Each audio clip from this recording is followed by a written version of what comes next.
Awesome. Well, today we are going to run through the risks of using AI. For those of you who are new to AI, which I'm sure there's few of you, we'll just start with a quick history lesson of AI, um, how we can leverage it so we understand some of the fundamentals and how not only we use it, but also potentially our employees and people in our business. And then this will be important as we start discussing the risks. And lastly, we'll just cover some of the mitigations that we can do around helping out AI. So quick history about me. I started working as a technician in 2014 in the IT space. Started working for JEI in 2016, and I have slowly worked my way from being a technical only person to management, and now as of 2024, a shareholder in the business. OpenAI, ChatGPT, Copilot, those are terms probably everybody has heard. It has absolutely exploded. So the time to reach 100 million consistent users was 2 months as compared to the history of some of the other technologies. So that timeline is getting a lot quicker. And that's why we see so much of it in the news and how come it has become so prevalent to everybody around us. Obviously, there are lots of chatbots and AI tools that are popping up everywhere, in not only in the tools that we use, but also in the meetings that we attend. And it is helping out productivity, but what is the cost of that productivity help that we're seeing? What are the risks of a improperly implemented tool that we don't fully understand? And we'll dive into that a little bit deeper. But let's start with where this is helpful. So Microsoft, obviously pushing their product a little bit, talks about AI allowing us to make more informed decisions. It is really good at evaluating and summarizing large amounts of data. When we get to meetings like this one, AI is really good at summarizing, doing transcription, taking notes, and then tracking action items that someone may need to do. And then creation, quickly creating or brainstorming ideas, like even this slide deck was helped with AI. And it takes the build time of something like this slide deck from used to be a couple hours to being a couple of minutes just by chatting with a prompt. So it certainly can help in a lot of different ways. And when we get to using AI, there's 3 different ways that AI can be used. There's chat, which is just great for brainstorming, more conversational. And this tends to be the general AI and what a lot of people are more familiar with. Recently, there's been some additions of researcher and analyst, where these are for more in-depth searches, where it is really good at citing sources so that you can track that back. Or analyst is for data analytics and insights to large amounts of data like Excel spreadsheets and numbers and that kind of thing. When we start talking about meeting management, this is probably one of the most used features in our office. We use it for tracking notes of the meeting rather than having an individual do that themselves, which has freed up their time on that. And then also tracking action items. We have found that it is typically more accurate at assigning action items than a person sitting in the room, which is kind of nice between detecting names and those kinds of things. And then pulling that up later on down the road, if you have a paid for Copilot license, is really handy and easy as well. And like we talked about, there is also the ability for it to create. And so there's fun stuff like creating images or PowerPoint slide decks and that kind of thing. However, what does the future of AI look like? Is it this image on the left or this image on the right? So we've talked a little bit about its history and how we can use it. So is it going to be the artist peaceful in the corner, or is it going to take over the world? And that's kind of where we start jumping into the risks a little bit. So I don't think it's anywhere close to conquering the world yet, but certainly there are some serious risks when it comes to things like data exposure. So we have some real world examples that we will jump into. Samsung probably is one of the biggest ones. One of their patents that they were busy working on, it had not been filed yet, was leaked by an employee putting information into an AI chatbot that got spat out to someone else. But the reality of it is we don't necessarily control everything that an employee or someone in our business is feeding into an AI, and it can be brought out. It's not necessarily always apparent where or how it'll come out, but the reality of it is that it can. The other area of major concern that we have started to see is bias and accuracy. We don't know what data the AIs were trained on, and unfortunately, hallucinations are a part of leveraging these AIs. I have had it tell me specifically that something exists, but it 100% does not. And I use the product on a daily basis. And when I tell it that, it'll even apologize and say, sorry, I'll try and correct that.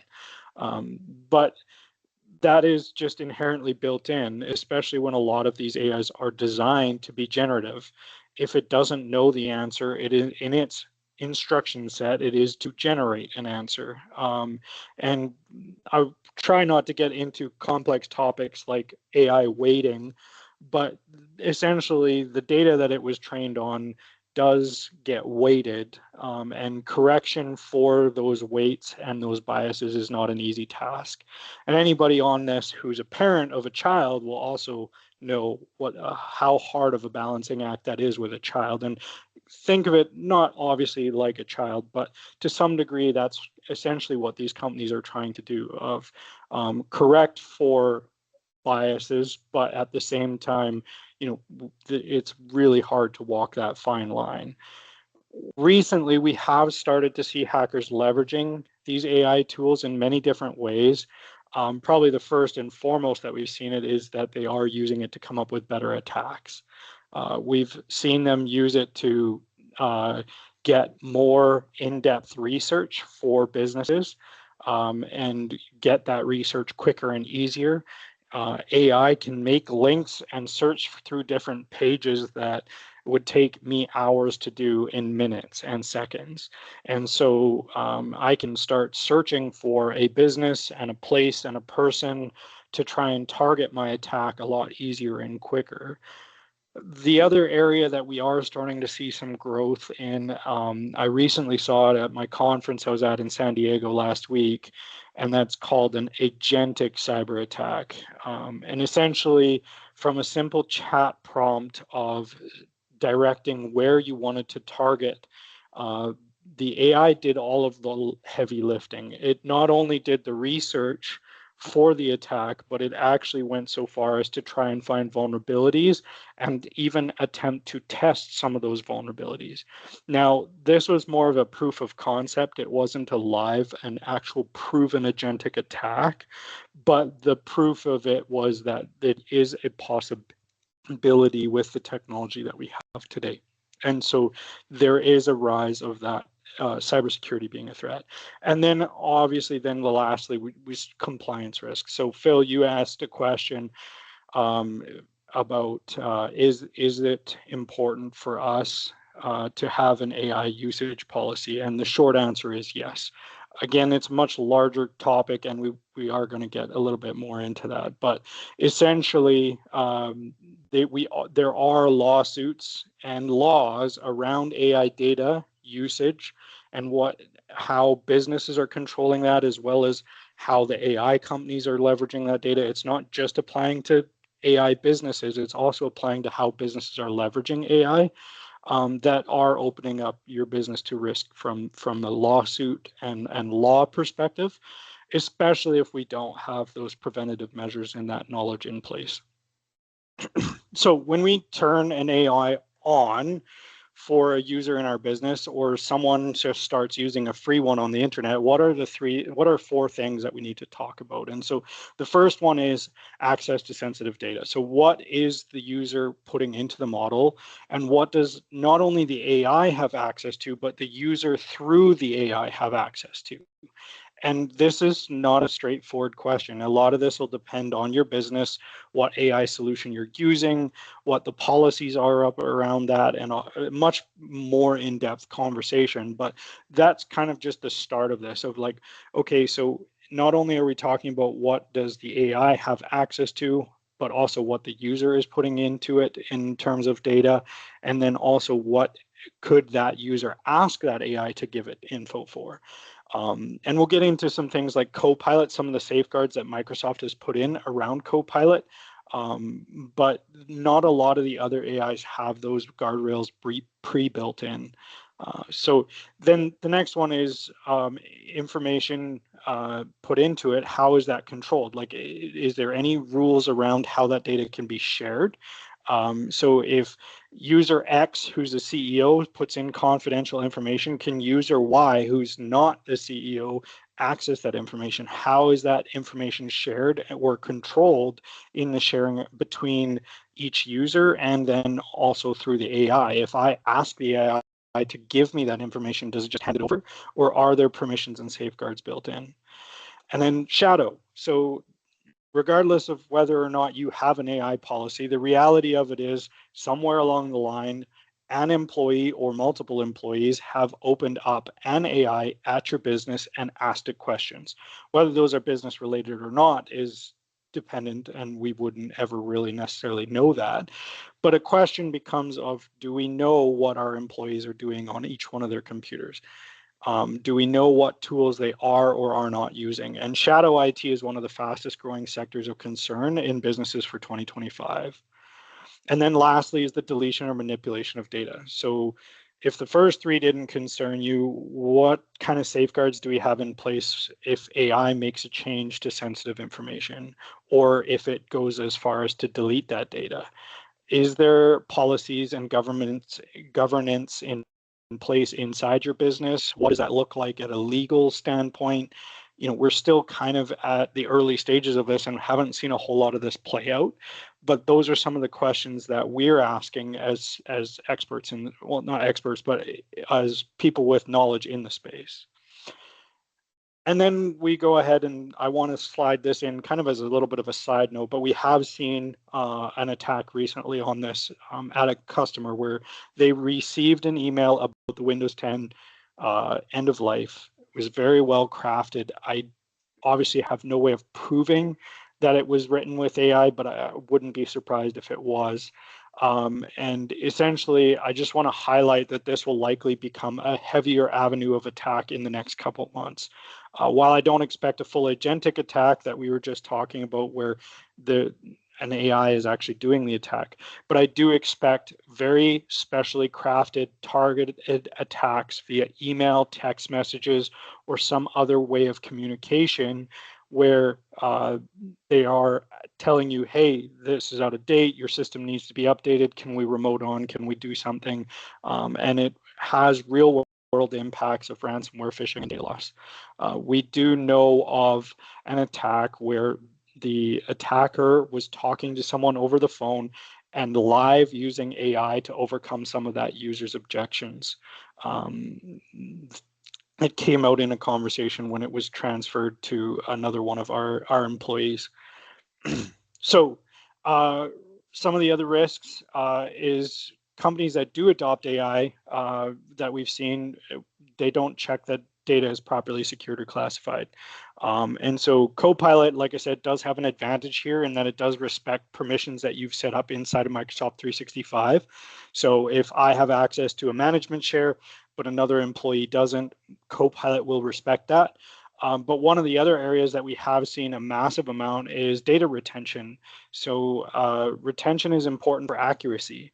So if an employee goes, you turn on AI, it's awesome, it's working for your company, it's respecting the boundaries that you set up.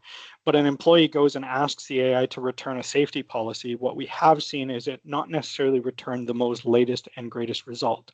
And so it could return a safety policy from years ago, which could live impact your employees in getting out-of-date information, which could lead to a critical error in procedure. So not only is it necessarily creating the right sensitivity labels and those kinds of things, but there's also an argument about data classification as to how long should the AI trust this source of information. Quick lesson on misinformation. So these are two very prominent examples that came out in the news last year with AI, where it just started spitting out things saying, well, Abraham Lincoln said this, which, obviously wasn't correct at that point in time. There's also misinformation around AI creating an image of the founding forefathers of different ethnicities that wouldn't have been true. And so this just leads a little bit more to that bias conversation that we had. Probably the biggest one is the lawyer that was disbarred in 2023 from the bar in the United States because they were using ChatGPT as a research source. And again, the risk is just that your employees are using it. It's not a question of if. They may be using it more in their personal lives, depending on your business, but the reality of it is there is a risk to your business if it isn't handled correctly. Lastly, we need to be our own gatekeepers. We need to check our own facts. I'm not saying don't use AI. We do use it, but it is just knowing these things beforehand. And this isn't really all on the AI, right? If you've been on the internet in the last 5 years, you know, how hard is it to find actual truthful information yourself? And the AI is just trained in using that same data that we're struggling to wade and sift through as well. So let's talk a little bit about Copilot. Now, the reason I want to talk about this is to just highlight some of the security things that Microsoft is doing. I am agnostic. I don't have a ton of buy-in to Copilot, but one of the reasons that it is business ready is some of these steps here. So I'll just walk through the numbers on this page. If I won't get too technical on it, I promise. But number one, you're going to write a response and ask Copilot something. What Microsoft does is using Graph and API calls, it actually checks that against your company data to make it more relevant and adds context to the prompt that you're putting in. It then securely modifies the prompt and anonymizes it in step 3 before sending it to the large language model. When the large language model then responds back in step 4, it removes that anonymization and adds that context back in. So your data is never actually leaving your company when it goes to the large language model that they're using right now. Microsoft is using ChatGPT's LLM. It then unpacks that response, adds that index data back in step 5, and then proceeds to give you the response in step 6. And like I say, the important thing to understand here is that your data is not leaving your environment, whatever that is. And that's hugely important when it comes to other alternatives like ChatGPT or Gemini. Those do not follow this process. The benefit of that is that they do tend to have a lot more favorable responses. For example, I can ask Copilot a question, and sometimes the answers I get aren't quite what I was looking for. But if I ask the same question to something like ChatGPT or Gemini, I get the answer that I was looking for. And the reason for that is you are using your own isolated version of AI. That means that if you only have 2 to 3 people leveraging Copilot in your environment, it's only seen that amount of questions 2 to 3 times in your environment. Whereas when you're talking with some of the free ones like ChatGPT or Gemini, those are seeing between 60 to 80 questions of similar nature to the one that you've already asked due to the volume of users that they have. So that's just something to know going in when you're using AI. And the reason that right now a lot of businesses are favoring Copilot is the inherent security that Microsoft has built into it. Further to that, whether you're using the Copilot free with a logged in business account or the paid for use license, Microsoft will not use the customer data, and that data that's put in, the outputs, the results, and the inputs are not available to other people. They do not train the AI, and they do not train any other models outside of Microsoft. That's the biggest benefit to utilizing Copilot. When it comes to AI access and sharing, if I upload a document to any of the free AIs, or if I have an AI attending my meeting, I don't really know what the AI is doing on the back end. So if I invite an AI recorder to this meeting, you would have to go and talk to or look through the terms and conditions of that AI and find out what it's actually doing with the transcription and the things that it hears from our meeting. I'm not super clear on all of the different ones that are out there, and there's more popping up every day. And I'm not a lawyer, so I'm not going to get too far down that road. But when you are considering using any kind of meeting note taker or any kind of I would recommend looking at what the terms and conditions are and how the AI is going to keep your information secure. Now, I'll be transparent. We are leveraging Firefly's meeting note taker, Firefly's AI. And the main reason for that is that Copilot is great inside of Microsoft products, but when I'm in an in-person meeting or a Zoom meeting or Google Meet that's outside of the Microsoft library, then my Copilot is completely useless at this point in time. Now, Microsoft has said they're going to change that, but before we settled on Fireflies, and I'm still not 100% settled on it yet, I have had it have some of its own hallucinations and issues. But before we did that, we do have a partner that is focused on technology and provides us legal counsel to our industry. And we went to that partner and they had already reviewed Fireflies and they were leveraging Fireflies.